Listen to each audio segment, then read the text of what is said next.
It's time to take a TO with coaches Turner and O'Neill. Produced by Kurtis Cross and engineered by DJ Krissy. No, I'd love it to be a little louder. Turner We almost got you as loud as we can get you on the board. Your new favorite podcast features conversation from the world of high school, Okay, so college, this and pro affect it. sports, along with other I don't riveting believe it sounds content. different. What do y'all think? Connect with us on Facebook and Instagram at sounds good. Turner O'Neill Podcast and on Twitter at Great. Turn On Podcast, or visit All right, cool. Well, we'll do no commercials. We'll get right into it. And we're Listen watching, on Apple Podcasts, I don't know if this is Spotify, karate or Amazon judo or Music, something on the screen. iHeartRadio, 'Cause I don't know the difference. Buzzsprout, and more than 15 Taekwondo. podcast platforms. We also invite you They act into like the they, studio each you know, week via discipline YouTube. like Subscribe smart or and watch something. each episode on our YouTube channel at Turner O'Neill Podcast. Thanks to our premier partner, Ray Cruz and MCF Mortgage, Japan our and partners, Mongolia. Dynamic DJ All right, let's do it. Entertainment, Let's go silent on the Healthy set and Baller, let's get ready to do it. Insurance Alliance Group LLC, and Marquise Evans with Keller Williams Capital Properties. Our sponsors, O'Neill Development LLC, Next Level Lacrosse, A Squared Home and Office Solutions, Collins Funeral Home, and Peace Players International. And our donors, Winsight Media and Gene the Barber with Max Life Barber and Salon. Take a TO with Turner and O'Neill is produced by Kurtis Cross and engineered by me, DJ Krissy. Now we welcome you to today's episode as we take a TO with coaches Steve Turner and Casey O'Neill. Here's your host, Kurtis Cross. Welcome to Season 3, Episode 2 of Take a TO with Turner and O'Neill. I am Kurtis Cross, your host, and as always, I'm joined by Coach Steve Turner in the studio, and on the MCF Mortgage Studio Hotline is Coach Casey O'Neill. Our engineer is DJ Krissy, and together we welcome you to this week's episode. This is Season 3, Episode 2, and we welcome you to the podcast. Our premier partner for Season 3 is Ray Cruz and MCF Mortgage. Ray is a friend of the program and the only mortgage lender we endorse right here at Take a TO with Turner and O'Neill. Ray Cruz is Mortgage Intelligently. We'd like to thank our partners, Dynamic DJ Entertainment, Healthy Baller, the Insurance Alliance Group LLC, and Marquise Evans of Keller Williams Capital Properties. If you would like to become a partner, sponsor, donor, or friend of the program, simply look in the show notes of all Season 3 episodes. Before we get into today's episode, gentlemen, how was your weekend? You know, I would start with you, Coach Turner, but someone is not in the building because he's basking in the glow of, I'm assuming, coastal waves. Coach O'Neill, what's going on, fella? Well, first off, happy Monday, everybody recording. But it's not actually Monday. We know what day it is, and we're ready to go live on Thursday. I'm doing great. I'm doing great. You know how much family time is important to me, and so yes, we are usually in the summer on a second leg of a little family vacay, and it is sunny and the shore is warm. Didn't you just come back from vacation in Colorado or something? How many vacations do you actually need, sir? Well, let's reverse this. How many cruises have you been on, Mr. Cross? None since the How many times pandemic. have you been on? None since the pandemic. Thank you. Well, I'm vaccinated and out and about and living the life. Yeah, we normally do two little breaks with the family in the summer because we know how hectic that school year is in coaching. So here we are on round 2 and loving it. And your answer is 25. I've been on 25 cruises. Coach Turner, how was your week? You weren't even in town, were you? I was not. Talk to us. It was bittersweet, right? Indy was, bittersweet in the moment. Right. Now waiting to see if son's hard work paid off. It will. It should. I think it will. It's just taking a little time. Right. And we're in a funky time with recruiting, which we'll talk about a little bit later on the show. Sure will. But for him to end his AAU club sport career the way he did, yeah, my chest is puffing. I saw a stat or two, didn't I? I'm puffed out. He did his Above the rim, young fella. I saw some graphics. He did the damn thing. Right. So very proud of him. And, you know, like I said last week, a little bit betting on himself, taking a chance on himself, and he went out and left it out there with a bang. It was good. There you go. So we're not going to say that we have any regrets. We're not going to say that we didn't give it what we had. No doubt at all. I mean, he left it all out there, so definitely no regrets. And we'll see what happens here in the next, hopefully few days. And then it's cool to see some other cities. Right. Indianapolis, Texas, right? Dallas, and right. Atlanta I've been to enough times, but Dallas a couple times, but Indy, some cool little spots in these. Whatever. In You these are cities. going to overtake that with some spots you're getting ready to see with Team USA. Krissy, talk to me about your weekend. Well, I had a little bit of work, so got that in. Right? And then on Sunday, I went walking by the C&O Canal. And she was gone for like 6 hours. Her legs must have getting ready to fall off. How far did you go? It was like 8 miles. She did her 8 miles this Gets it weekend. in. Well, hey, when she doesn't have to work, she damn sure gets it in. Any interesting sights? Found a couple deer. Okay. One of them that was literally like on the opposite side of the path from me. Oh wow. Just looked at me, didn't even run, just stood there. So eating his gangsta deer. I can't say what I want to say on the show. Okay. Okay. 0 given? Yes. 0 blanks given. Did not care at all. You can actually say that on the show.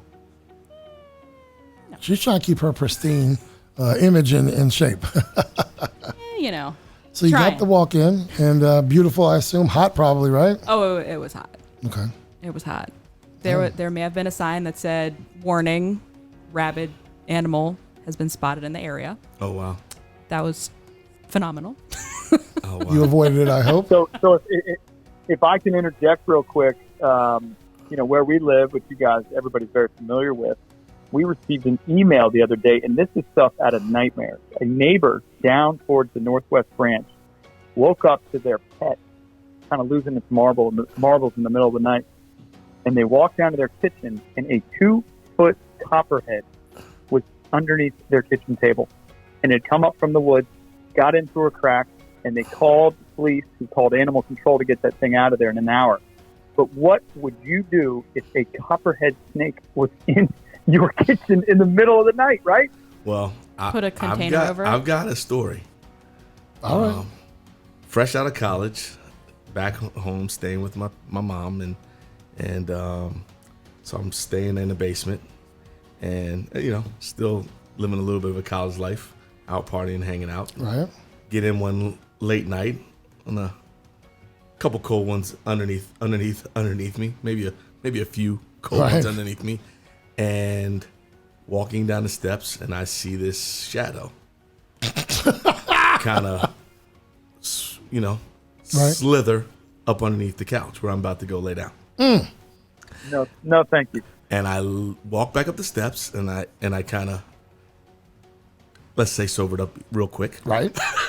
And I was like, no, I didn't just see that. Come on, now your mind's playing tricks on you. Okay. And so I go wake up my stepdad, and I said, man, there's a snake in our basement.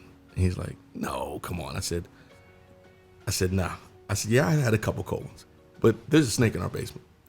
And sure enough, I mean, it was just a gardener, but it somehow gotten into the house. And let me tell you, you want to learn a new way to get sober quick?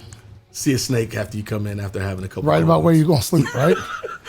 And so we got it out, put it in the bag, took it out back into the woods, good to go. But it woke me up. I'm going to tell you right now, all 15 in the magazine of my 40 caliber Glock would be all over that floor. Oh. I would empty it on that thing.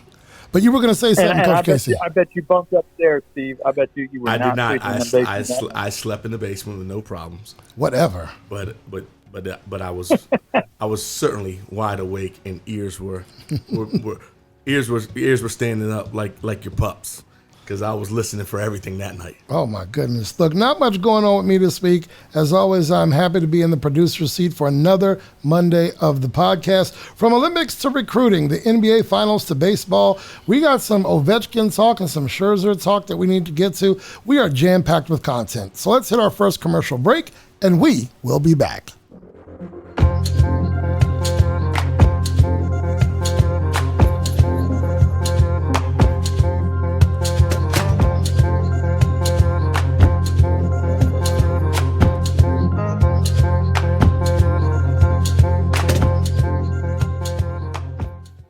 are back with this week's headline. Welcome back to Take It to You with Turner and O'Neill. Our headline of the week: Simone Biles left the women's gymnastics final at the Tokyo Games because she was afraid she would be injured if she continued in a rattled state of mind. It is not clear whether she will compete in her individual events. Biles said she was not in a good place mentally to compete. Coach Turner, where are we with this?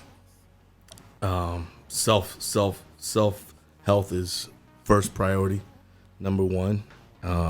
I think we're still seeing the remnants of a lot of things that have happened in our world in the last 18 months.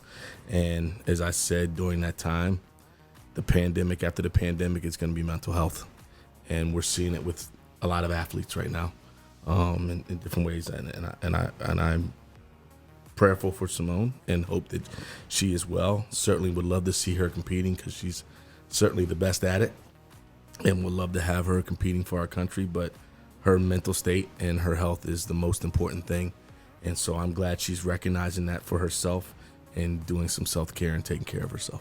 I have a quote here from an article. In the many months leading to this summer, Simone Biles couldn't wait for the Tokyo Olympics. Not for them to start, for them to end. The weight she carried as the face of the sport has become a burden, and the wear and tear on her body had become what she called unreal, with the pain in her ankles making every excruciating step a reminder of how unforgiving gymnastics can be. In a telephone interview about a week before leaving for the Tokyo Games, she was asked to name the happiest moment of her career. She said, honestly, probably my time off. Coach Krissy O'Neill, your thoughts? I got a couple thoughts on this one. And first off, these Olympics so far have been, from what we've seen, kind of a train wreck, right? They've worked hard to get it all underway, and all these young athletes work so hard to compete in them. But we see time and time again that COVID, people that are vaccinated, are having to leave because they're so positive. You have Team USA basketball shipping in guys left and right. You have all these athletes thinking they're going to go against some of the best people, and then they can't even compete. There's no fans there. I kind of relate this Olympics to kind of the season that we sort of just had in the spring, where it was like, hey, let's do this, and then let's get through this, because this just isn't normal. It's not. Secondly, I think women's gymnastics, which hasn't gotten the best press at all over the last, I'd say, 4 or 5 years, with all the bad stories you've heard about these coaches and trainers, and what Coach Turner just mentioned with the sort of the mental health that everyone's been going through, has piled up. And for a young lady like this, who does carry the weight of this country and that sport on her, enough is enough. She's going over to compete, which is, like she said, just ready to get through it and be done. So I think there's a lot of factors, but most importantly would be the latter, is the mental health of our youth today, and she still is a young lady. And I think we need to find a way globally and internally to fix youth sports, and to make sure the mindset of our young athletes are in the right place and not overworking them. My thought is with her. We all wanted to see her compete. One branch of this that I do feel for, that might not be a popular branch, is there's someone who just missed the cut who can't be there right now. Mm-hmm. And I won't dare say, how dare her be there and not compete. I'm not suggesting that. There's someone who wanted to compete, who was ready to compete, and that opportunity was lost there. Ladies and gentlemen, that is your one headline.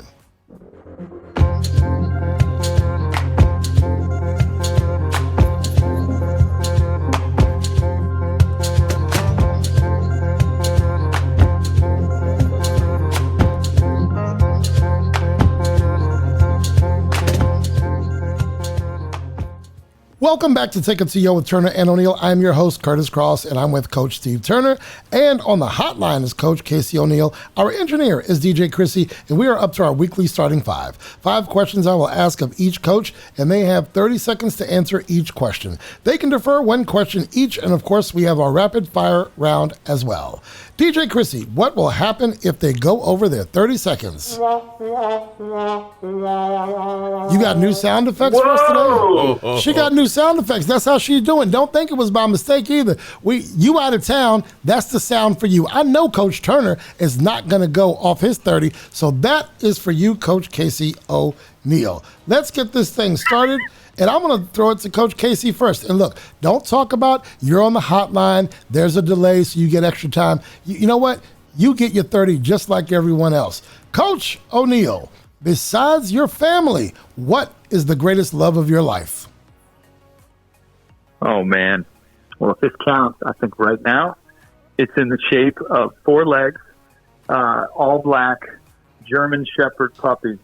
Miss Sammy is that love right now. And that is without a doubt, right there. So there's your answer. All right, Coach Turner, besides your family. Well, he's family though, but right? Definitely Milo. Okay. No offense, but but he's family. Even when we're on a Zoom and he's screaming his lungs off. Yeah, that's my guy. That's what he do? All right, coming back to you, Coach Turner. Have you ever won a contest or a game of chance? Like the lottery or, you put a raffle ticket and win a TV? Yeah. What'd you win? Money. I've hit the lottery a couple times. Oh, good for you. Pull those slots and hit some money sometimes. So right. Yeah, those are games of chances. Those are games of chance. So won some money. All right. I'll speak for Krissy. She put $20 in right now, and she got that monitor that's on the screen right there. Well, how about this? Leah hit on a ticket because she used Jared's number. So we were in a little 7-Eleven down in Indy. Mm-hmm. Hit for 20. Recently, you mean? This is in 48-hour period. Yeah. Hit for 20 on a lottery ticket, like one of those scratch-offs. Right. Then came home last night, did it again, and hit 100. So you just going to gloss over the TV she won? She won. I didn't win. I'm talking about the TV Krissy won. That TV right there on a $20 lottery ticket. That's an unbelievable story. Right. Coach O'Neal, have you ever won in a game of chance or a contest? So if blackjack works, then yeah, I've definitely pulled home some nice little cheddar in the game of blackjack. But in terms of like scratch offs and things, one time I pulled off the $100, which was really nice. My mother-in-law always brings us those in our stockings, which is a lot of fun. Well, I see you came home with a little bit of change after that blackjack game, huh? Yeah. Now, granted, more times than not, I've been on the other side of right? it. Are you asking this question so I get the wah wah wah? I think you just want to see that happen. Krissy, he's going over. Krissy, he's going. Thank you, Coach O'Neal. Coming back to you. This is a good one. I think it's a tough one. Should parenting classes be mandatory for new parents? Of sports or just new parents as they got a newborn? Newborn. A baby. You need a license to drive a car. Long enough without them. I think if a family needs it, yes. But otherwise, hey, man, I think instinct sets in. And, if you're having babies, then, you should be ready to rock and roll. So, no, I don't think I think they should be available, but not required. Coach Turner. I would back what Casey just said. No, I don't think we need them, but certainly if someone needs it, feel free to go take it. But your natural instincts take over when it comes to your children. And right. But I would say, Steve, that definitely they should be required for athletes these days with the parents and go to classes how to behave at games and how to just follow from afar your child's success or non-success. I think we all got the parenting classes anyway because love our parents, but they certainly, I'm sure everyone here got advice right on how to parent from their parents. Right. Even when it wasn't needed. Right. I got you. Love y'all, but I'm just telling the truth. Coach O'Neal, coming your way. Has a movie sequel ever been as good as the original or better? Ooh. Well, I know you guys would say that possibly The Godfather Part 2 would be better. Yes. But I would say, you know what? Yeah, I would say that I love the Indiana Jones series, except for the most recent one, which is not that recent now. But I think the Temple of Doom and the Last Crusade were better than the original, Raiders of the Lost Ark. All right, Coach Turner, was there one that was equal to or better than the original? Oh, definitely. I mean, he already said it. Right. Took the words out of my mouth. Godfather 2. Yeah. I think it was equal to. I don't know if I think it was better, but it was definitely equal to. Yes. All right, Casey, rapid fire for you. Where is your place of peace? Ooh, place of peace. It's got to be somewhere down on the Eastern Shore, just fishing and hanging out, and just out of DC. So yeah, I would say somewhere down by the Chesapeake Bay. All right. With what are you a brand snob? You got to have name brand on what? Ooh, baby. I would say workout shorts. Got to be the Nike, a certain type of Nike workout shorts that just aren't too tight with the elastic and nice and loose and just kind of like easy when you work out and when you coach. So Nike shorts, got to do it. The Coach O'Neill Nike chaps, is that what I'm hearing? Hey, but that could be a new line. Oh, Lord, please no. First album you ever remember buying? Ooh, it's either it's two of them. It's either Michael Jackson or Huey Lewis in the News. Oh, Huey Lewis in the News. All right. Something on your to-do list that hardly ever gets done or never gets done. Oh, man. Hardly never gets done on the to-do list. Man, probably that's a tough question on the to-do list. I would say cleaning out the inside of the car. Inside of the car, Okay. not the outside. I do that all the time. The inside. Wow, Krissy hit you. Wow, Krissy. She's got an itchy trigger finger today. I'm gonna try All right, to Coach speak. Casey, you're a bartender. Which famous person do you want to sit at your bar? Who do you want to chop it up with? And don't say Matthew McConaughey. He's your answer for everything. Okay, I've said him one time, but my answer is probably going to be an athlete, and we've mentioned Michael Jordan a million times. But man, that would be fun to have MJ at the sitting at the bar telling stories. The bar called Casey's Place? Is that where you want him? Yeah, man, Casey's Cove, right there on the bay. All right. Coach Turner, your 5 begin now. How have you changed over the past 5 years? Besides, you got that AARP card. I haven't got it yet. I haven't applied. I am going to apply this week, though. I would say, that's a good question there, Coach. I'm going to hit the womp in a second. Uh-oh. But no, being a little more willing to delegate. We've talked about that before. Yeah, just being a little more willing to delegate and leave some of the things that needs to be done, certainly within our program, in other people's hands. All right. Furthest you've ever flown? Direct flight to Hawaii. Not necessarily direct flight, but just in general. Have you been to like way overseas somewhere? No. The furthest is Hawaii. Okay. What is legal that you think should be illegal? Hold up, say that one more time. Name me something that is allowed, that's legal, that you wish were illegal. Guns. All right. Own a luxury jet or luxury yacht. Give me the jet. All right. No more golf or no more time on the water.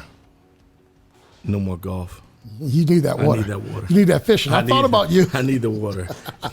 Ladies and gentlemen, that is your starting 5.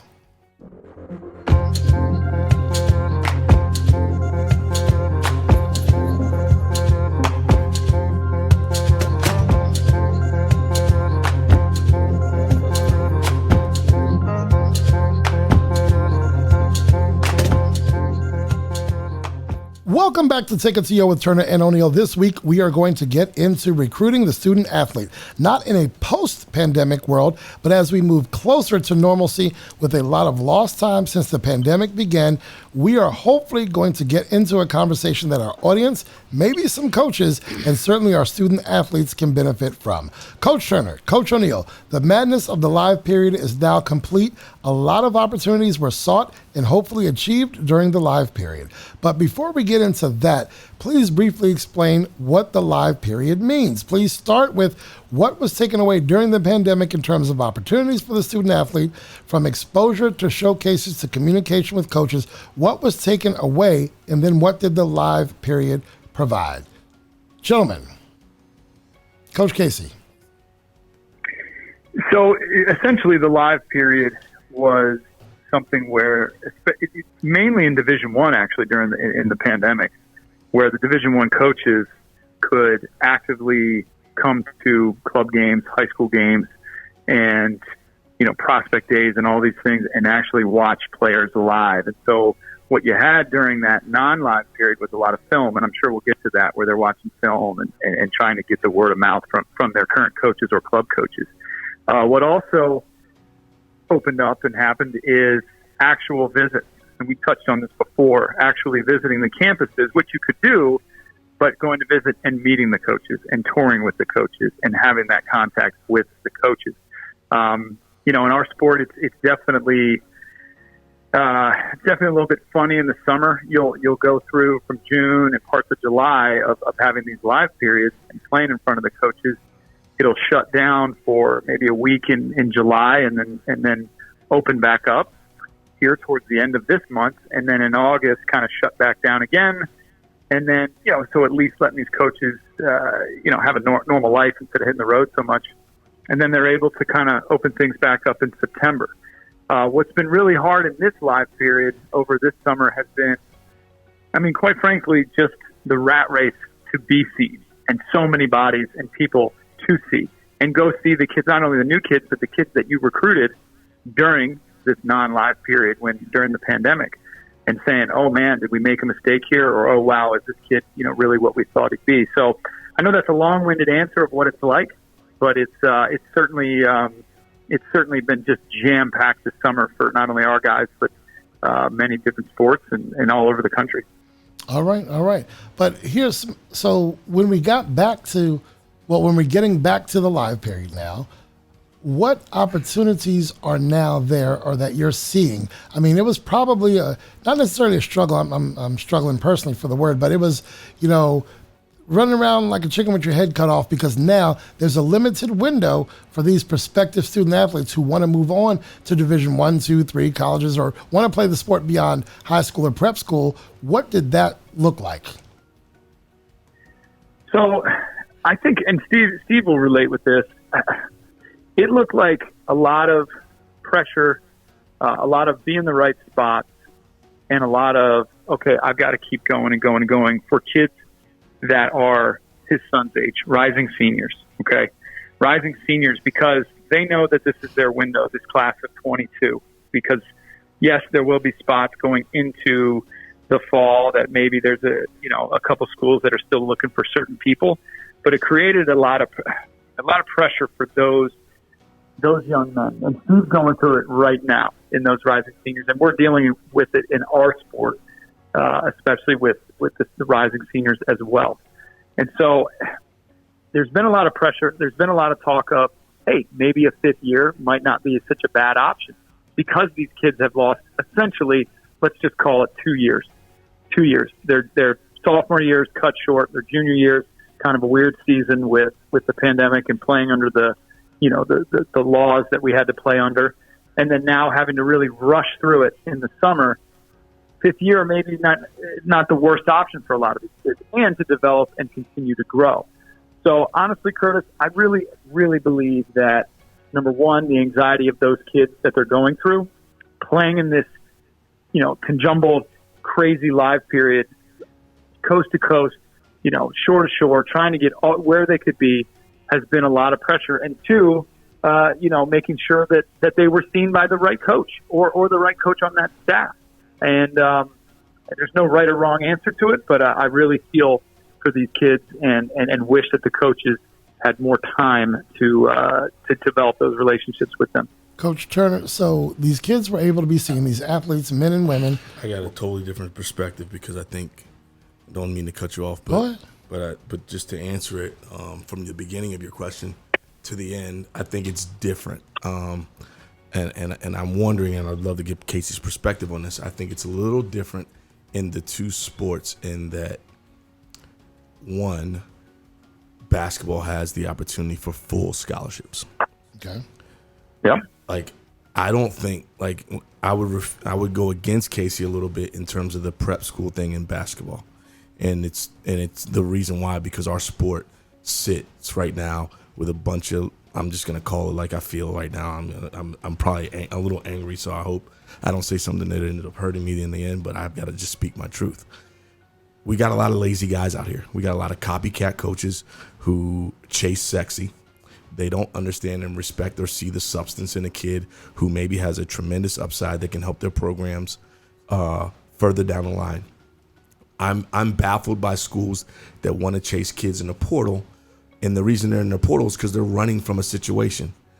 I don't want to bring a kid to my program that's running from a situation, right, that wasn't willing to fight it out and figure out how to make it work for him. He made a choice. Under that situation. Right. Now, if he's being verbally abused, mentally abused, truly just change coaches, and he's not in the changing plans. the coach. I think there's a lot of things, but I keep saying to you guys, we can't keep teaching our men in the world, I don't care what race, creed, color they are, to run, because they're supposed to be leaders.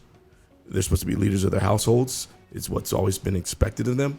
And I think we have a system now that the NCAA has affected that is only teaching our men to run, and I hate it. It's giving them an out. It's just keep giving them an out. And now you're saying, oh, you can run and not sit out anymore. See, to me, if you're going to run from a situation, I think you should sit and learn a little more in that first year about what this program's culture is. Because now, to me, I don't want to hear a college coach use the word culture anymore. Because they're not willing to build it, right? Well, you can't anymore. Right. You can't talk culture to me when you don't have kids who are staying and being a part of your program. There's only one league right now in basketball that probably can talk that to me, and that's the Ivy Leagues. Yep. Because they're the only ones who aren't in the portal chasing kids to win, keep their jobs. And I get it. I'm not knocking them in terms of understanding the business piece of this too. Coaches got to win to keep their jobs, get to the next contract. So for them right now, what they see is at the high school level, they're going to chase the sexy. That's the 4+ to 5-star guys. All of you guys can't have them. And most of the people who are being successful right now are winning with 3-star guys who stayed in their programs 4 to 5 years, and now they're winning. You saw it last year.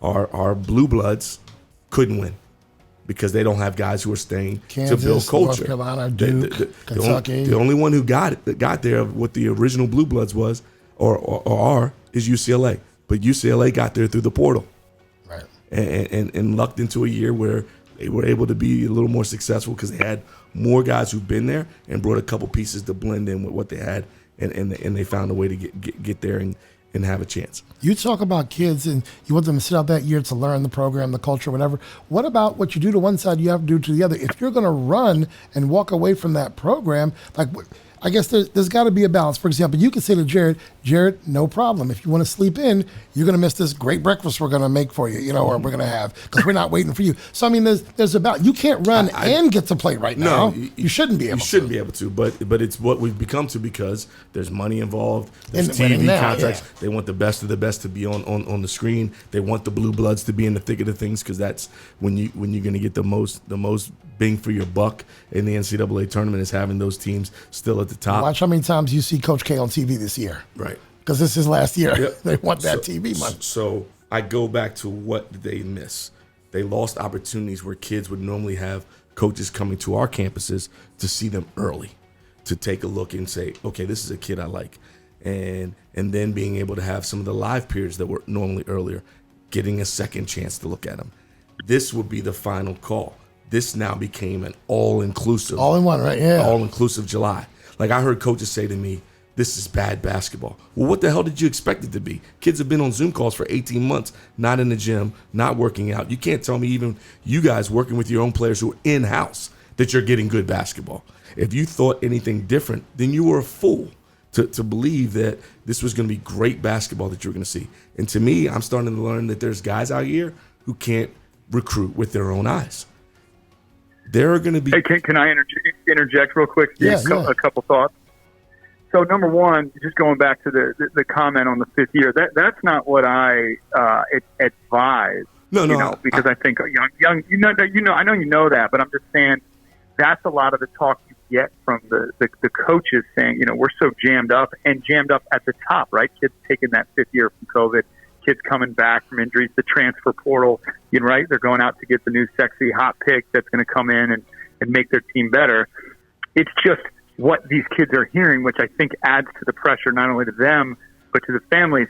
And real quick, you mentioned stuff about, what did they think they were going to see, right? After a year and a half of how our sports were played and what kids were doing. I think a lot of times too, a lot of these decisions are made through assistant coaches who probably don't have the same experience. They're younger. They're out of college, right? They're volunteer assistants. They're the ones out there recruiting. And so how do they know exactly what's good for their program? And these head coaches are putting a lot of stock into what they say. Where guys like you and me, Steve, who have been coaching for, almost 2 decades, right? And sending kids out to places where we're trying to convince younger assistant coaches, right? that, hey, trust me here. This kid has what it takes. Please follow up, make sure. And I just think a lot of pressure is not only put on those young assistants, but are they seeing the vision that their program really needs? You know what I mean by that? No, I totally agree with you. But Casey, my problem is it's those same young coaches who pick up the phone and call me and say, when the big job is open, oh, NC State has an opening. Steve, can you call me and give me a recommendation? Right. So now for me, it's like, how do I make that call anymore when you can't visualize at the level you're at right now to see that a kid is good enough and has the potential to be good enough to help you at this level? What makes you think you're going to be a good recruit at the highest level?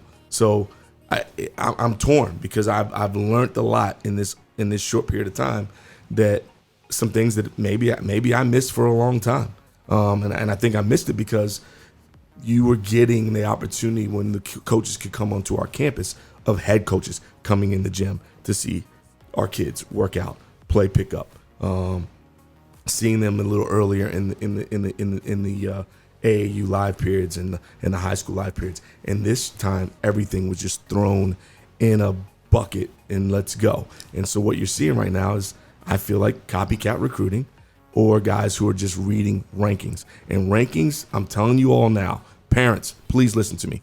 Rankings don't mean a damn thing. That is somebody's Amen. That is somebody's opinion. And I've seen too many times the guys who are ranked high early fall first. So don't get caught into the rankings and where your kid is ranked. My kid is number 4. Allow your kid to just continue to be a hardworking young man or young lady and be the best version of themselves that they can be. And the prayer and hope is that someone will recognize them for their talents and their hard work. You've got to trust and respect and trust the process. It's going to be totally different now. And here's the other piece that I think people need to start realizing. For the next few years, a lot of kids are not going to go to the level that we've seen them go to in the past. You have to be prepared that your child may not be a Division I athlete, even though he probably has Division I talent. He may have to drop to Division II or Division III.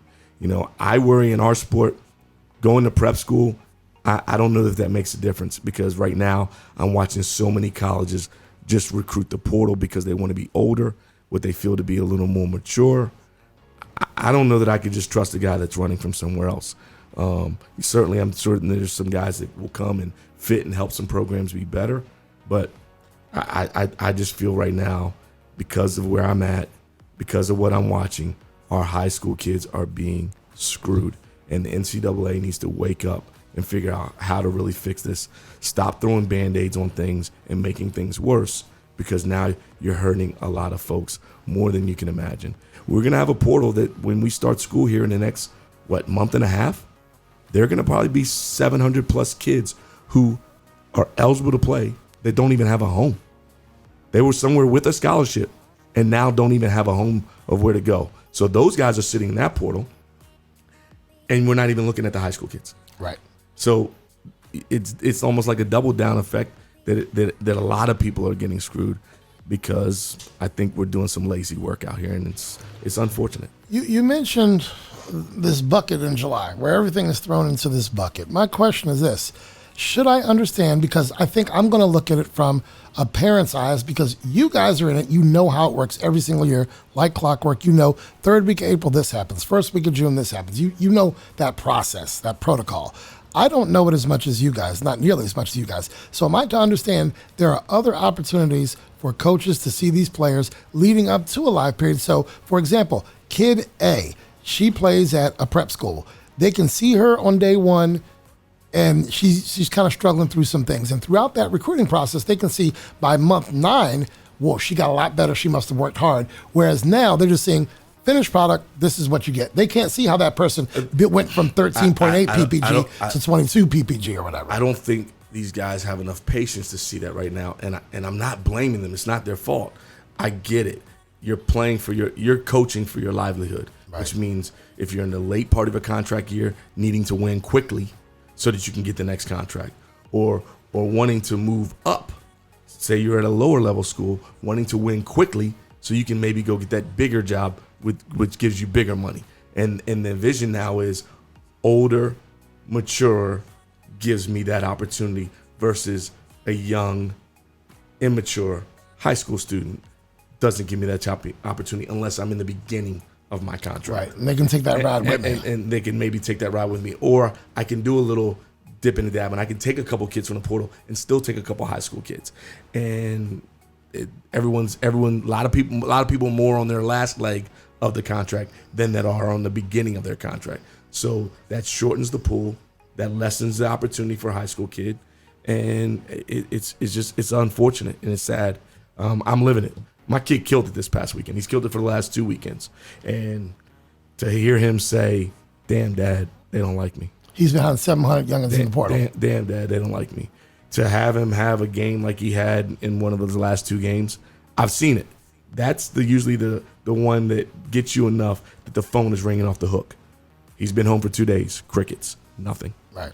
And take my coaching hat off. As a dad, I'm pissed. I'm angry. I feel very much for my child right now. And I'm watching it not just with my child, because all the kids that play in my program are my children. To have one of my guys go for 14 and 21, 14 and 21 at 6'6", playing against guys 6'10", and the coach says to his AAU coach, "Well, does he shoot it?" Right. And you're one of the teams right now at the bottom of your conference. He's taking 21 balls off the rim. 21. Right? Defensive and offensive playing side. against 3 guys, 6'10" and better. Right. And putting in 14 points and giving his team a chance to beat a team that maybe they shouldn't even have a chance to beat. Right. And the question from the coach is, well, does he shoot it? Right.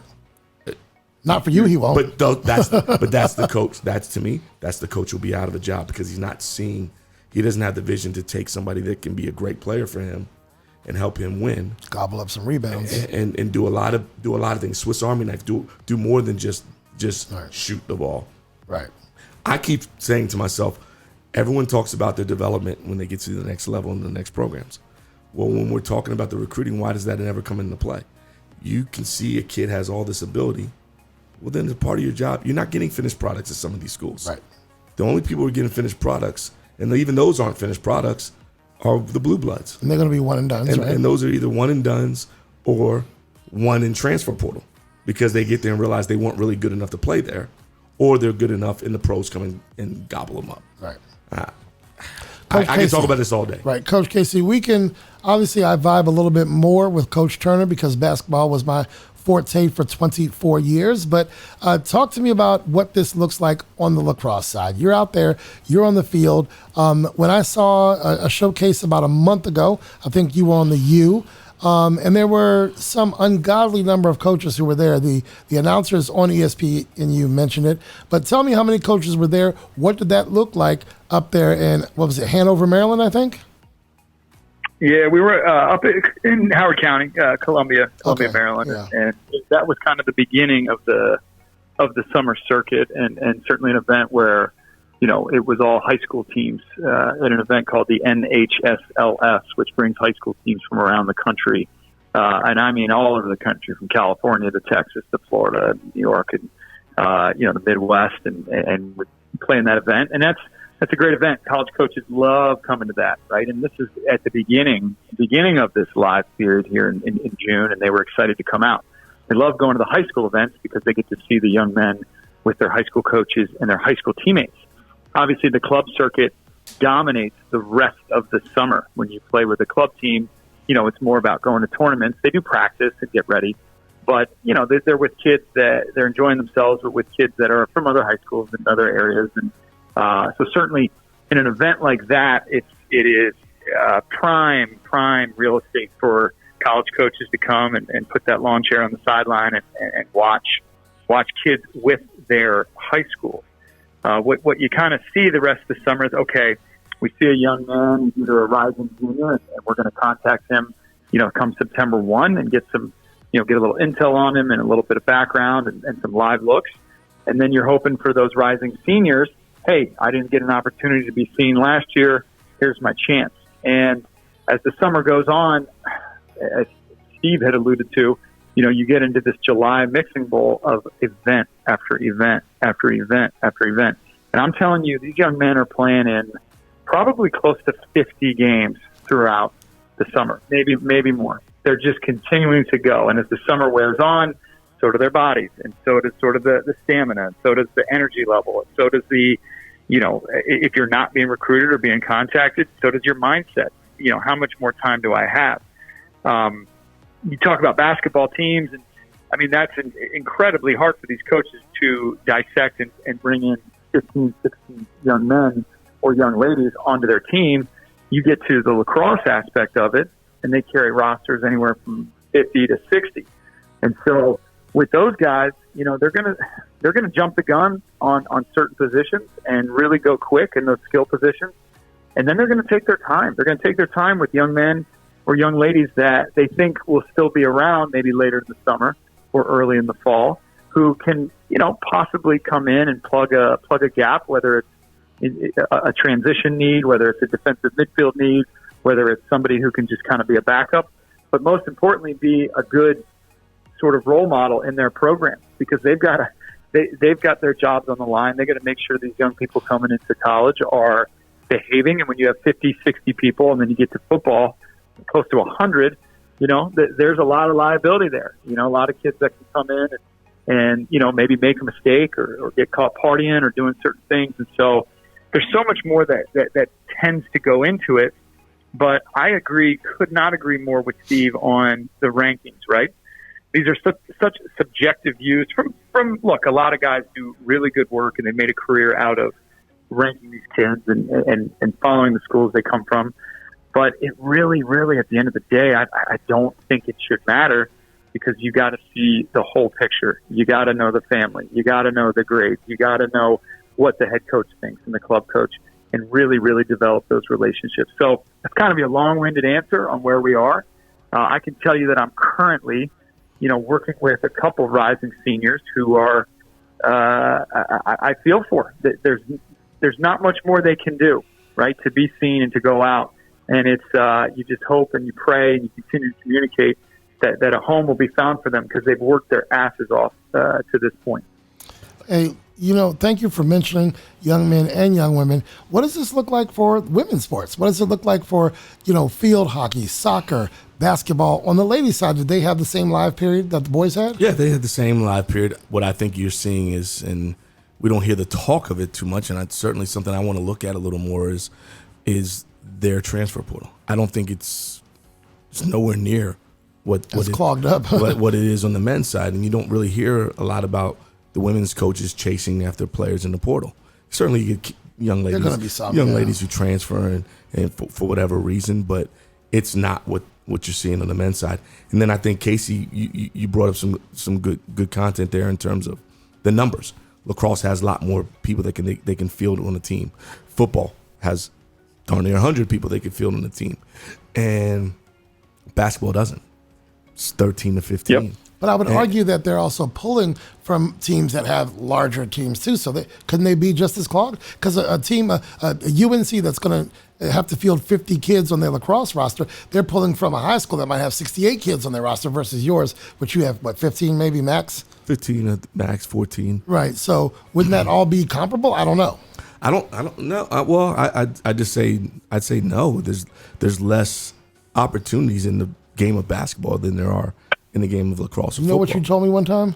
You told me that to play in the NBA is one of 450 jobs in the entire world. Yep. I always carried that with me. So the opportunity, you're right there. Just fewer opportunities. So I don't know. I don't know where we go or what to do to fix it. I'd love to be a part of sitting on a panel to have some discussion and see if there's something we can do better to help these young men and women. But it's in a bad place right now. We always walk ourselves into the next question. I don't think you even know I'm going to ask this, but how has this forever changed what recruiting will look like? Like, what will there be to undo once we are back to, air quotes, normal? Because I don't know how soon that's going to come, but how do we walk this back now? What is it going to look? How does it change things? Is that is that recruitment portal going to be just jammed for the next few years, you think? Oh, definitely.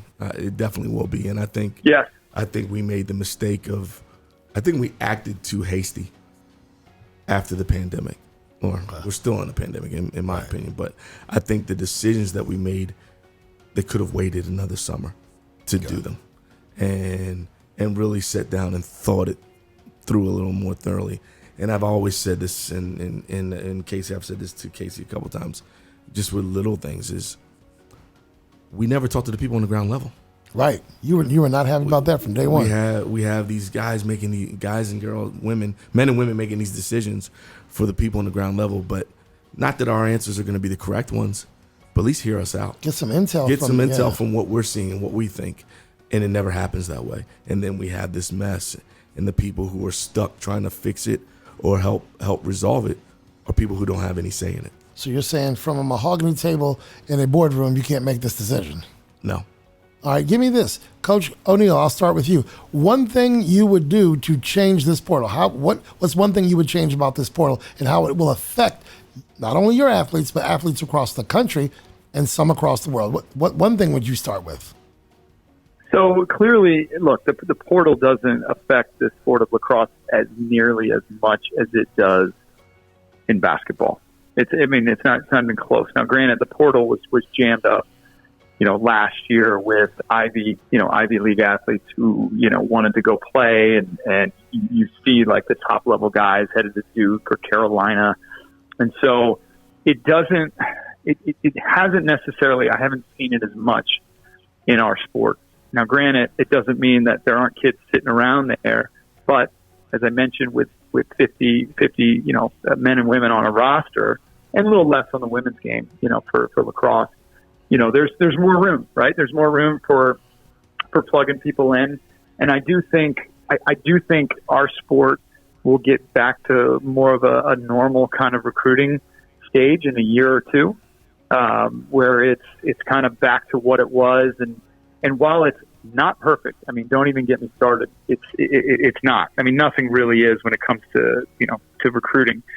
I think the deeper issue and the bigger problem altogether, take the portal aside, is with youth athletics in every sport, right? It's with the young people and how we now sort of, as Steve mentioned before with rankings, rank young people and the mindset of their mental state as they're young people, not understanding, okay, let's develop the proper skills and the proper tools, as opposed to taking our AAU basketball kids, our Pee Wee football kids, our youth lacrosse club players, and developing them not only on the field with their skills, but with their mental aspect on how they handle adversity and how they work together as a team.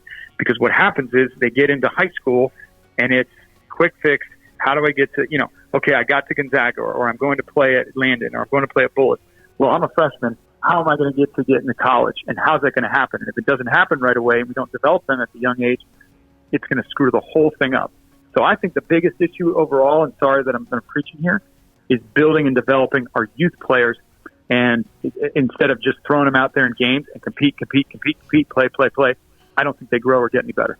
Coach, stop apologizing for what you call as rambling. People need to hear this. People want to hear this. Give me one thing. How are you going to fix it? If they called you at the NCAA, sent you an email and said, Steve, I need your one paragraph on something a step we can take. What step do you want them to take? Well, the first step is talking to people on the ground level. Okay. Hearing our ideas, hearing our frustration, hearing what we have to go through. I think even before getting there, we have to do a better job of teaching the parents, like having more discussion, having some town halls. Social media, as great as it is in so many ways, it's the killer. Gift and curse, huh? It's a gift and a curse. I do this for a living. I don't claim to be the best, but I think I'm pretty good at what I do, and I think I'm pretty good at recognizing levels and talents from the high school level and what levels they can go to and play at the next level. I've done it for a while and been pretty successful with it. And got some hardware, huh, man? And it's not even about that, Kurtis. It's just that my guys go to places at the levels that they belong, and they have success, and they help programs be successful. And they go there and they do the right things. They get their degree. They're model citizens. They do the things that help a program continue to grow, build that culture. They're culture builders. And to now see guys that I know are no-brainers at levels because they're as good maybe as a kid from me who went to that same level, and they're better than that kid as a high school player. and I know that they can go and help these programs, or they've got great grades and they're not going to be an issue. To see them be so questioned now, it's disgusting. But I go back in that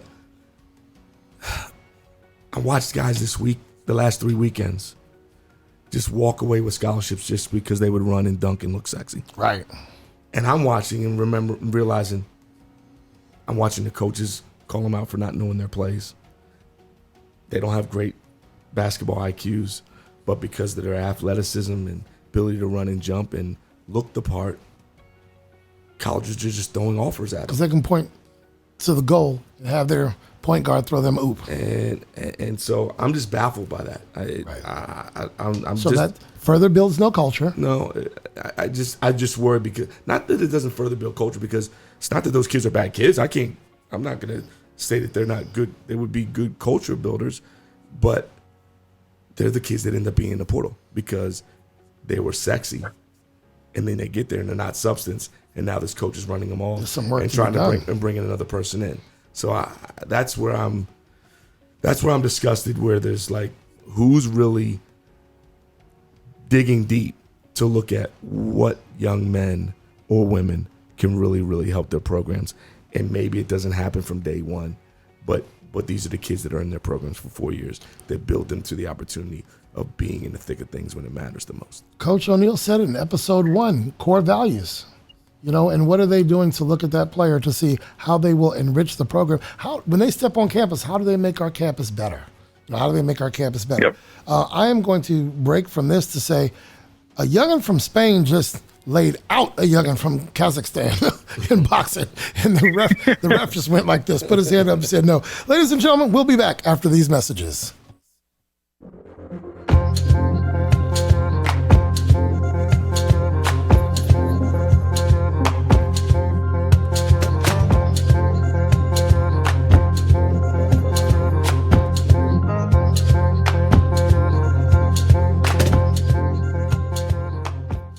We are back with Take It to Yo with Turner and O'Neal. Thanks for listening and watching as we enjoy meeting you here each week. Gentlemen, what do I miss? Coach O'Neal, I'll start with you. Give me your elevator pitch on where we are with recruiting, how it has affected the young men that are in your program, and overall where you think we are with it.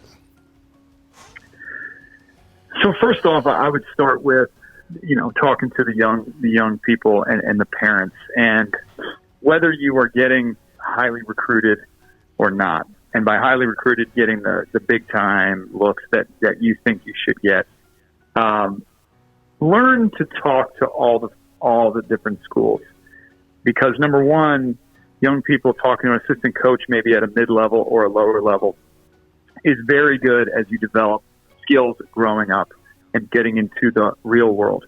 Okay. And secondly, because of that, and answering those questions and reaching out and advocating for yourself, building that resume, these coaches flip and go to different programs left and right. And I think I've said this before when we talk recruiting. So you never know. If you just, delete a text from a mid-level coach and you get to this point, right, because you think you might be better than that and I'm not going to talk to them, well, I would advise that you always respond with either a thank you or no thank you, or yeah, I'd love to go check out your school or talk to you about this, because you never know where that coach is going to go next. And you never know if that coach is going to have a conversation at one of these events with that program that you are desiring to go to. And that coach says, well, they blew me off, didn't even talk to me. So boom, you just never know. But where we are right now is obviously we've had this recurring theme of patients going through the pandemic. And I think we need to continue to stay that way. And we need to continue to control the things we can control. Said that many times before. But to continue to work on your dodging, to work on your defense, to work on communicating with your club coaches, your high school coaches, and trusting in other people and other players and saying, hey, how did you get in touch with so-and-so? Do you think that maybe you could, if you're committed somewhere, help me out and say a good word to your coach? I think that patience is something that we're all not dealing very well with coming out of this pandemic. And I think, number one, knowing that these coaches and that there is still a little bit of time, there is always time, continuing to work on the things that you need to do to better yourself as a human and to better yourself as a player. because sometimes it's just the situation we're in. And I do promise that if you just stay focused on it, something's going to turn. As I mentioned before, we went through with Cole and at Furman last year, and one door closed and another one opened. And just stay patient with it, and just continue to just talk to people if you need to. Coach Turner, what is your elevator pitch towards this subject matter? I mean, I'm right there with Casey. I think you have to be very open-minded right now, as well as being patient. Like, not every kid's going to be a pro. And I think if you are a pro, you'll be a pro from wherever you go. And so you need to make sure. I mean, Coach Myers, who I was blessed to be able to have 5 years to coach underneath, he always said something in recruiting that I think made the most sense. Go where you're loved. Figure out who really loves you and cares about you as a young man, a young lady, and is going to give you an opportunity to be the best version of yourself you can be within their program and within their school, and see where there's opportunity to, one, the biggest thing is taking advantage of the sport or whatever the sport is that you play to get your degree, and be able to have something that's going to carry you in life. If you're not a pro, sport's not going to necessarily carry you in life unless you just end up in that field of work. Right. So right now, I think with all that is going on, coming off the pandemic, the transfer portal, the one in returns, the one in no sits, we have to be a little more mindful to look at what's looking at us and not be so caught on looking at just what we want or what we think we deserve. And so I would tell every family, like, don't like Casey said, don't hit the button on the mid-level or the low-level coach or the Division III or Division II coach that's reached out to you. Have a conversation. You never know what that could lead to. Well, if nothing else, maybe you get an education. That's the main thing. Find out what they're asking to know what everyone else should be asking. Exactly. What you should be prepared to answer, right? No doubt. And I would just keep your eyes open. We have to be a little patient. Parents, we have to be a little patient. And I'm going to keep saying it. We have to be a little patient. I know that time is of the essence. Do all the things that you can do within your own control. Make sure that they're getting their Common Apps taken care of. Make sure their transcripts are in place. Make sure they're taking care of business in the classroom. Because the worry that I have now is kids are going to get depressed over this stuff. We've talked about it. The mental health issue is going to be the biggest issue coming out of all this. And I'm sure there are a lot of kids right now who are stressed and concerned. And when you start getting stressed and concerned, it starts leading and affecting other things. Right now, keep your eye on the prize. Take care of and control the things you control. Being the best student you can be in the classroom. Keep working hard in your game. Making sure that you do have people who are in your corner, your coaches, who can reach out to colleges, continue to send film out, and respect and trust the process. Belly aching, being an irate parent, blowing up someone's email or cell phone, that ain't going to get you the scholarship, huh? No, it's not. It's not. All right. Nope. All right, we're coming right back with our weekly sports wrap-up. DJ Krissy, let's do it.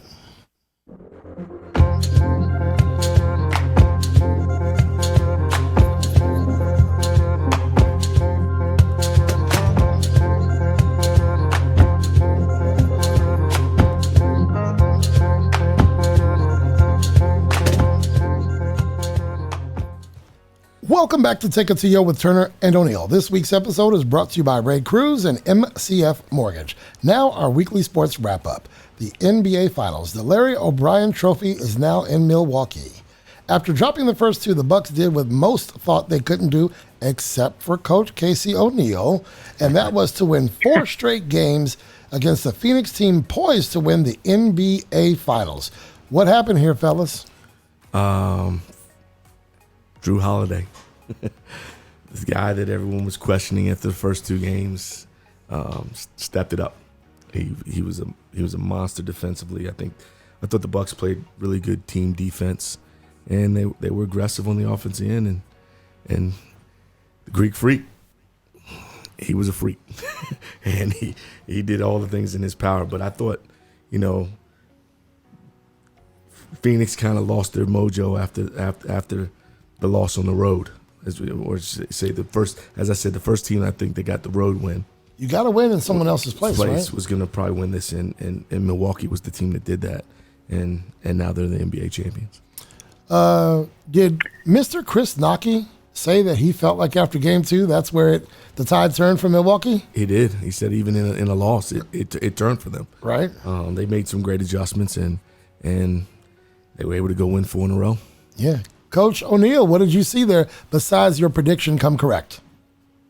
Hey, I was feeling the Bucks, loving the momentum behind that team, and look, that's a complete team, because I think outside of Giannis, you have guys who are not concerned with whether they're on the news clippings the next day, because their role and what they built was on defense, rebounding, finding players that were open, buying into the system of the coaches. And you're right, Chris Knoche did mention after game 2, up 2-0, that Phoenix kind of just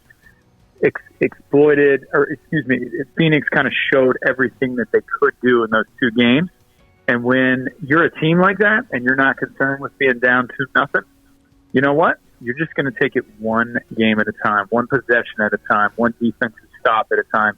And Milwaukee ultimately did that. And they just had, again, I cannot stress enough, a group of individuals who were only concerned with the team and not who got the press. And especially when you're superstars signs a max contract in a mid-level market, right, mid-city market, is not. I don't think he's concerned with it either, right? I don't think at all he was concerned whether he was getting 50, which he eventually did, or he was getting 20 and 20. And that's how a team wins a championship. Well, I'll tell you a few things I saw. I feel bad for Chris Paul. Wanted to see him do what he could do. Phoenix, exactly. I don't know that Phoenix can return him next year. I think he's up for close to $40 million next year. And I think for an aging player who we all want to see win, I think you got to divvy up those assets elsewhere. I think they hit their ceiling, and they did not do it. I'm not disappointed in them. I just think it didn't happen. They ran up against a better Milwaukee team. Also, did Giannis did he pull a Shaq? He pulled a I'll make my free throws when they count. And he went 16 for 18 in that last game. 16 for 18. Here's what I learned in those NBA finals. Didn't want Milwaukee to win, was hoping Phoenix would win. I learned to like the Milwaukee Bucks. I learned to like Giannis at Chick-fil-A. I learned to like Giannis FaceTiming his brother afterwards, and all 3 of those young men are champions now. Championship rings. Because his brother with the Lakers and him and his other brother now with the Bucks. I think it's a great story. I think it mirrors a story of the turn of the century and a family coming over to America to find a better way. I saw an interview with Giannis when he was like 17 or 18. His English was a little bit more broken than it is now. Mm-hmm. And they asked him, what does he want to do? I like Michael Jordan. I like Kevin Durant. And hopefully I can get in the draft and play in the NBA one day. And he made his dream. And I don't want to sound cliche because I don't know the story myself, but you hear the story. He was in the military. Before that, him and his mother were street vendors in Greece. Yeah. That is rags to riches. He worked hard. He got there. Casey, I think you champion this sort of story, right? Working your way up the ranks. He had to deal with disappointment. He had to deal with, how is it like going from Greece to cold Milwaukee? And he said he was not interested in signing somewhere else. He wanted to win a championship with this city. He's on their Mount Rushmore now. Oh, big time. Him and Kareem are on that Mount Rushmore. He bought a championship after 50 years and scored 50 points and made his free throws when it mattered. Let's move on to the Olympics. We are now beyond the opening ceremonies with full-fledged competition taking place. Tell me 3 things each of you are getting from this summer's Olympics. Casey. Oh, man. Well, this is going to sound bad, but I really haven't been dialed into the Olympics outside of, a little bit of USA basketball and a couple things with, building up in gymnastics. Because honestly, it's been a mess. It's really been a mess. The time difference, all the stories that are coming out of there is, with athletes that have to leave, athletes that, families can't be there and everything that's going on. So quite frankly, this has not been the Summer Olympics that I remember and love because of those reasons. It's at weird times, and I'm not staying in tune. But for next episode, I'll be more locked in. All right. Coach Turner. Well, I think immediately I look at our own country, and I see that, especially in the game that I love, we are not cohesive. But I think a lot of that has to do with it's a couple things. I think one of it is that for so long we've done the job of building our team with the best of the best. And what we're finding now is that these countries, the other countries, their best of the best play with them and against them in the same league in the NBA. And now they've caught up. They also have a better understanding of how the games are going to be played in international ball. And there's no fear factor. You're watching, hey, the NBA just got won by a young man from Greece, not from the United States. And the fear factor of that 3 letters across the chest is gone. So we are going to have to figure out how to create a farm system, probably similar to theirs. We have it somewhat in place, but you're seeing those teams have guys who've played together since they were in whatever. Yeah, U10, U11. U10, 11, 12. They've grown up together. Even though that some of their paths have kept them overseas, some of their paths have brought them to the United States. When they get to an international play, it's still the same group of guys playing together. And I think it's paying off for the other countries now as it pertains to them looking at knocking off and dethroning the U.S. I think what the other thing is that I would say with the whole Olympics, we got a lot of stuff going on in the world that hasn't stopped, and it's affecting us mentally as well as physically, because I don't think people have trained to the best of their abilities for these games. I think so many people probably thought the games were going to get canceled, that they didn't go all in the way that they normally would, and we're seeing those effects. But the bigger piece is the part for me is the mental health, and I just hope that those who are feeling some type of way with that do step away and don't put themselves in harm's way, because there's so much more to life than just that. I know it's a dream of so many to be an Olympic athlete, but their safety and their health is more important than winning a gold medal. Real quick, I got to give a shout out to. Now I got to take it back for what I will be paying attention to. Obviously, Katie Ledecky, local girl, Stone Ridge, but from the same high school as her, young lady named Phoebe Bacon is swimming for Team USA. She, Curtis and Steve, is the niece of one of our sponsors in Collins Funeral Home, John and Terry McHugh. That is their niece, swimming for Team USA from Stone Ridge. I love it. High school here locally. I love it. Look out for that young lady. And thank you to, obviously, our partner and sponsor in Collins Funeral Home, but John and Terry McHugh, they are watching that with every second, so we got to root for Phoebe.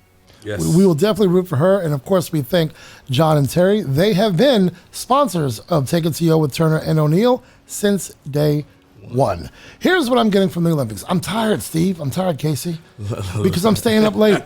Because I don't want to. I mean, look, the USA-Nigeria game is on right now, but I already know the outcome. I watched it at 12:40 this morning, and I'm staying up for it. I don't want to watch tape delay. This is not the 80s with the Lakers Celtics on WDVM, Channel 9, with Stockton and Tommy Heinsohn, right? Dick Stockton and Tommy Heinsohn. So I'm watching it live.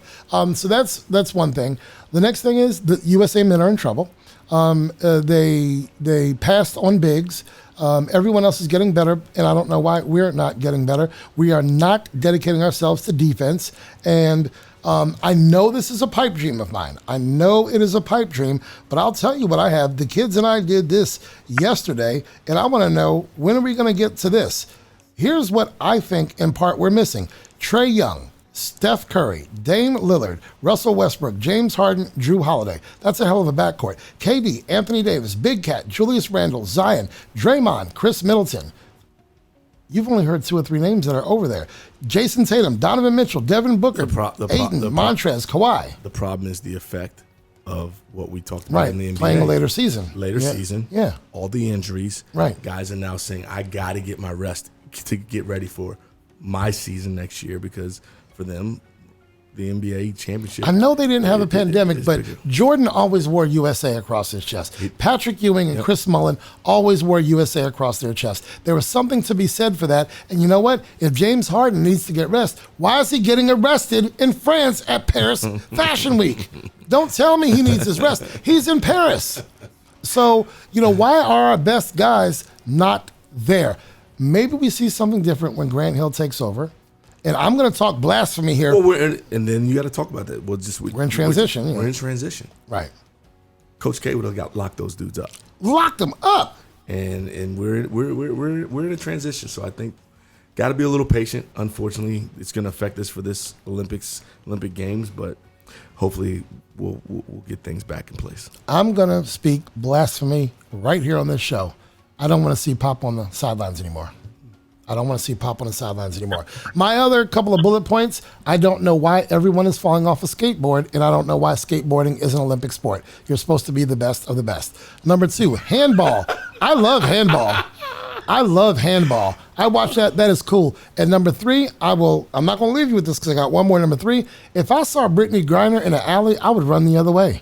She is intimidating. Here's something you didn't think about. With the pandemic, us being a year off on this Olympics, we are 192 days away from Beijing. The Winter Olympics begin in 6 months. Oh, wow. Just that quick. All right, let's turn our attention. Training camp is here, and before you know it, a couple things are going to happen. Joey T will be back on the show, yes, right? Sir. And the Hall of Fame game will be here. Now, this is not a typo. As I read this, we are 9 days away from NFL football. Aaron Rodgers, talk to me. Hey, he showed up today, baby. And they're making concessions for him. They're making concessions for him. Contract looking good. And see if he can make one more run at it out in Green Bay. It looks fun when he does it. Coach O'Neill. Hey, man, I had to put the bag of chips down. I just sat back with you talked about the Olympics. I could have done that all day. I just broke them out. I was sitting there. I'm like, go, Kurtis. Go. Talk about it. I love it. What chips are you eating, Coach? Yeah, I want to know. Oh, come on, man! Little Lay's salt and vinegar. It's got to be salt and vinegar. Blue every Doritos, time. man. And what's in the red cup? I don't have the Doritos, man. This is what young Claire likes, and this is what we got. I'll get the blue Doritos in a little bit. Don't avoid the question. He wants to know what's in the red. What's in that red cup is what Turner wants to know. I'm about 34 minutes from that. It's the current time in the Eastern Shore. It's not 5 o'clock somewhere. It's 5 o'clock somewhere. It's coming.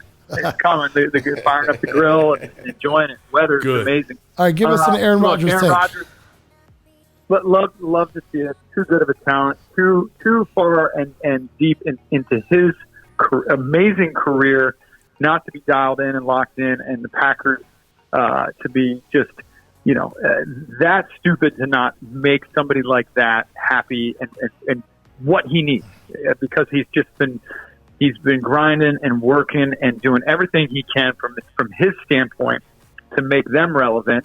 And you got to build a team around that. You got to build a team around him because this is it. He's probably got a couple more years to dethrone Tom Brady and some of the other guys, and he's still got it. So I'm pumped to see him back there, and I'm pumped when I hear about Joey T talking where I should draft Aaron Rodgers as my fantasy quarterback.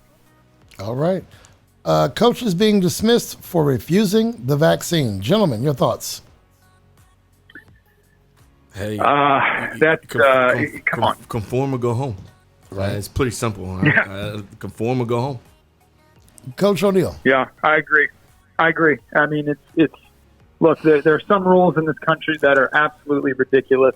But then there's some common sense, and it's just, and look, I get it. I don't want to get into people's beliefs and this and that, but look, you want to coach, you want to be in there, and this is what they say, go for it. I know the NFL takes a lot of bad heat for some of the things that they do, but look, we're trying to keep people safe. We're trying to keep people healthy, and it's I think it's crazy. Go get it done.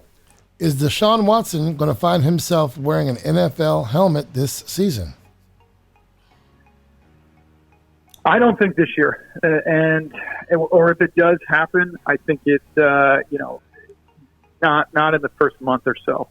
Just kind of talking to folks about that situation, and look, with all the different things going on, I'm sure for him, it's the attention off of him is a good thing, but clearly you got to get to the bottom of what happened to him or what he did, and go through all those legal issues. But I don't know. I think it's more of a I think it's 50-50 whether he shows up, but I definitely don't think it's going to be at the start of the season. I would agree with you, Casey, on that.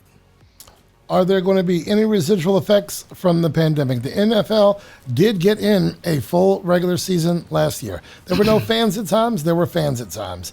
There were more full stadiums. There were fewer fans in the stands. In some cities, it was a city by city, state by state kind of thing. There were protocols. We saw a week where I think 8 or 10 Ravens were out, and they had to delay a game by weeks and weeks, but they got the games in, even maybe to a fault. What are we looking at this year? And now we're going 17 games. Yes, right. We're not going 16 games. So, I mean, I looked in the second week in January, and there are regular season games being played, meaningful games before the playoffs. Are there going to be any residual effects? I mean, we're seeing, dozens of people are testing positive in Tokyo. Is it smart to put all these fans in stands because Washington's going full tilt? I don't think you can put all the fans in the stands. There's places that are going to do it. I think they should slow roll it a little bit, but they're going to do what they do to chase that money right now. And unfortunately, of course they're going to put the fans in there. I think. I mean, look at baseball. Look at the NBA playoffs. I mean, look at some of the hockey playoffs. I mean, what you think NFL is going to all of a sudden not do what those other sports that are not even at their level and not let fans come in there? I think they absolutely have. I'm hoping for one thing, that it doesn't cause for a shutdown that affects the high school kids. Right. Right. Now, are the high school the fall around here? Are we going to get full seasons? I saw a few schedules that have like just 8 games on them now. I saw some ISL stuff. WCAC plans for full schedule. Football wise. All sports. Yep. Okay. Yeah. All right. Let's take it to break, and we will be back in a bit.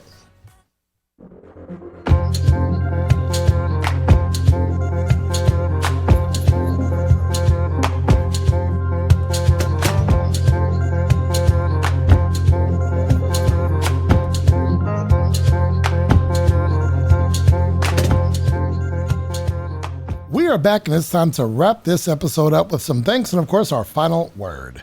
We invite you to become a friend of the program. To do so, go to www.turnerandoneal.com and click Become a Friend. Friends of the program will have their contributions recognized each week on the podcast and all season long. Currently, our friends of the program are right there on the website. We thank you for believing in what we do here, and thank you for being friends of the program. You can build your brand in front of our audience by becoming an advertiser. Each week, our audience includes, I think we are at maybe 3,500 or 3,900 downloads or views last week, but thousands of listeners and viewers over more than 15 podcast platforms and, of course, on YouTube.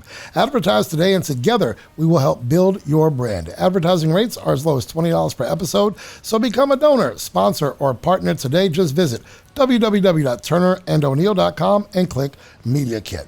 We invite you to join the conversation online. Like, follow, and add the podcast on Instagram and Facebook. It's Turner O'Neill Podcast. On Twitter, it's Turn On Podcast. Subscribe to our YouTube channel for episode drop alerts, bonus content, and more. You can connect in any or all of those ways by simply going to turnerandoneal.com and clicking any of the social media icons. Before we sign off, thanks to our listeners and viewers. This podcast is fueled by you, and we appreciate your support. Thanks to DJ Krissy, our engineer, who makes us sound and look good each week. Gentlemen, as always, thank you for being the TNO in this podcast. It doesn't happen without you two. DJ Krissy, your final thoughts. I'm just looking forward to watching the Olympics. She is a big Olympic fan. Yes, good for you. What are your sports? I didn't get to ask you. I'm sorry. What 3 things are you taking away from this year's Olympics? Diving is fun. Okay. I don't know if you guys have watched it. I haven't seen diving yet. Oh my gosh, last night they had on, I don't know what it's called, but it's the 2 divers diving at the same time. Mm-hmm. Right. That stuff. Just to hit the water at the same time? How? Right. You better not gain a pound, because you might land a second after the other person. A lot of practice. Yeah. So there's that. Right, diving. I love the gymnastics, so I'm kind of disappointed about Simone. Right. That's pretty sad. She's Let's support who we got. But what else? I mean, have you seen that? It's like canoeing in whitewater. Have you seen this? No, I haven't seen that. I haven't seen it. It's so cool. It's like they have to go through what looks like the poles for skiing. Yep. So they have to like work their way through the water to go through these. Oh, like a slalom. Yeah. Okay. So those are your three things. I will say this. Those jokers who run the triathlon, they get to that finish line and they fall the blank out. Yeah, they did. They fall out. And a young was lady funny. from the USA got second place or third place maybe. But, dog, biking 10 miles, swimming however long it is, and then 6.2 miles running, you are spent. And you don't get to wear a jersey with numbers on it. You're in the pool. Your number is like tatted on your arm. Yeah. So, Krissy, we thank you for doing what you do, for being wonderful as you are each week, and the magic that you produce, because by Thursday, you make us kind of sound and look good, young lady. So thank you for that. Coach Turner, your final thoughts. Great discussion today. Certainly a discussion I don't think that's ending or will end. I'm sure we'll touch back on it at some point some point in time, but I hope that we were able to I hope our listeners and viewers hear the words that Coach and I talked about, and certainly open for any discussion that anyone would love to sit down and talk with me about it. I'm here for you, and just happy to be back with my crew. Yeah, and can't wait to get old vacationer back in the studio. There you go. And just appreciate the three of you for what we've continued to do and bring to the people, and let's keep doing it. You know what? At least when you're on vacation, you show up on camera. Coach O'Neal won't even show up on camera for us. You were at Leo's spot, right? Yeah. And you were on camera. Thank you for doing that, Coach Turner, because Coach O'Neal's too good to get on video with us. What say you, Coach O'Neal?